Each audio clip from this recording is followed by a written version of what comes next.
In this April 24, 2014, file photo, Sam Clovis speaks in Johnston, Iowa.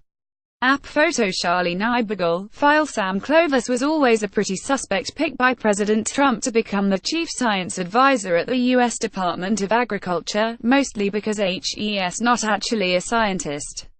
His chief qualification for the job seems to be that he was national co-chairman of Trump's 2016 campaign. Democrats have also spotlighted his past comments skeptical of climate change and suggesting that laws protecting LGBT rights could lead to the legalization of pedophilia. And now we can add another reason his nomination could be a key battle for Democrats, and a dicey proposition for Republicans. The Post's Rosalind S. Helderman and Tom Hamburger reported Monday night that Clovis was one of those anonymous campaign officials cited in former Trump aide George Papadopoulos' plea deal. Clovis was the one named as a campaign supervisor, and he both praised Papadopoulos' efforts to broker a meeting with the Russians as great work and later urged Papadopoulos to make the trip rather than Trump. "Make the trip, if it is feasible," Clovis told Papadopoulos. Clovis attorney, Victoria Toensing, told the Post that Clovis was only being nice and that he actually opposed the campaign meeting with Russians. She said Clovis was being polite when he encouraged Papadopoulos to meet with Russian officials in August, adding that the campaign had a strict rule that no person could travel abroad as a representative of the campaign. Clovis could not stop an American citizen from traveling abroad in his personal capacity, she said.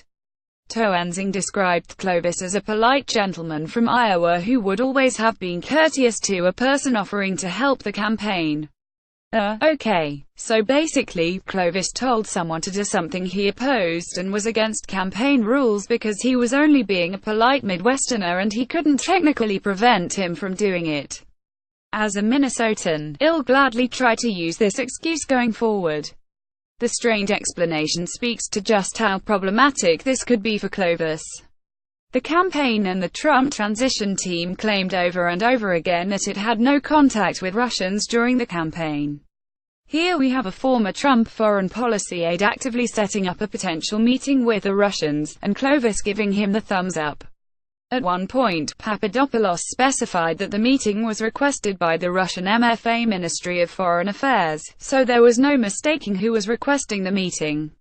If nothing else, Clovis is a microcosm of Trump's problems right now.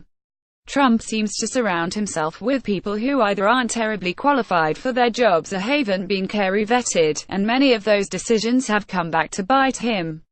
The latter was certainly the case when it came to Paul Manafort, his former top campaign aide who was indicted on Monday, and Papadopoulos, whom the White House is now seeking to dismiss as basically a gadfly who campaign aides said nice things to and then disregarded. Trump's affinity for former National Security Advisor Michael Flynn certainly fits into this category.